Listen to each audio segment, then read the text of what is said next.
কি হয় যদি মনোবিদ ডাক্তারের ভাগ্যেই ঘটে কোনো ব্যাখ্যাতীত আদি ভৌতিক ঘটনা? যদি খুব ভালো করেই জানে যে মানুষের মস্তিষ্ক তাকে ধোঁকা দিতেই পারে, মানুষ নিজের মধ্যে করে নিতে পারে যা ইচ্ছা তাই, এবং তা সবসময় সুখকর হয় না। হ্যালুসিনেশন সম্পর্কে যথেষ্ট অপব্যবহার হওয়ার পরেও যদি তিনি নিজেই সে পরিস্থিতিতে পড়েন, তাহলে সামাল দিবেন কিভাবে? কিভাবেই বা অন্যদেরকে বিশ্বাস করাবেন যে তিনি পাগল নন?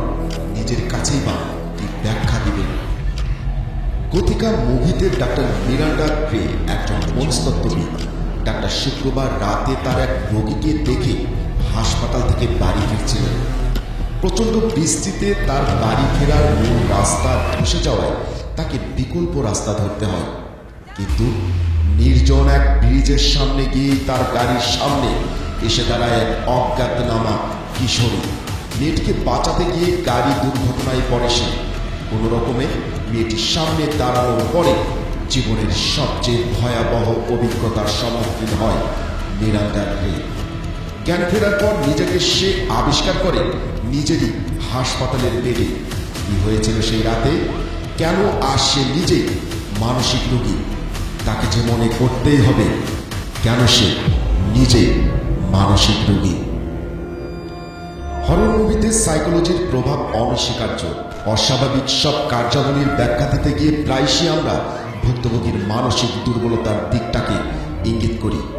ভিকটিমের অস্বাভাবিক দুর্ঘটনার ব্যাখ্যা না দিতে পেরে hallucination, mental disorder, personality conflict ইত্যাদি ভারী ভারী শব্দ চয়ন করে নিজের বিদ্যা জাহির করার মাধ্যমে ব্যাপারটা এড়িয়ে যাওয়ার চেষ্টা করি।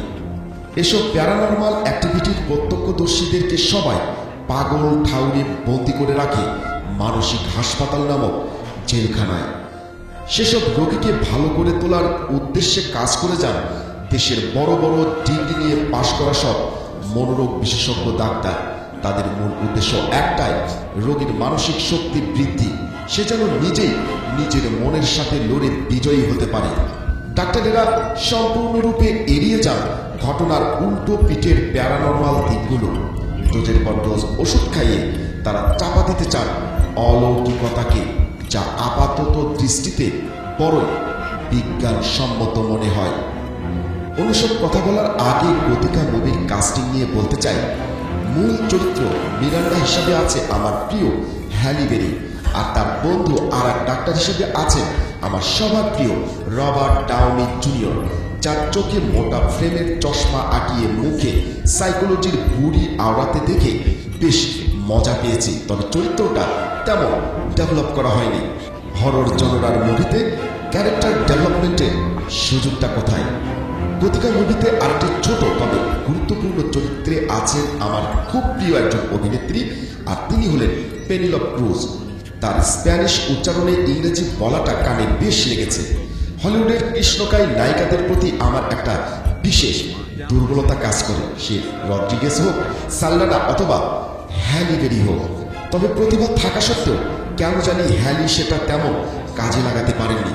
মুভিতে হ্যালির অভিনয় বরাবরের মতোই সাবলীল লেগেছে। গতিকা মুভির কাহিনীতে পরিচালক বেশ কিছু টুইস্ট দেওয়ার চেষ্টা করেছেন, তবে এগুলোকে ঠিক অর্থে টুইস্ট বলা যায় কিনা আমার সন্দেহ আছে।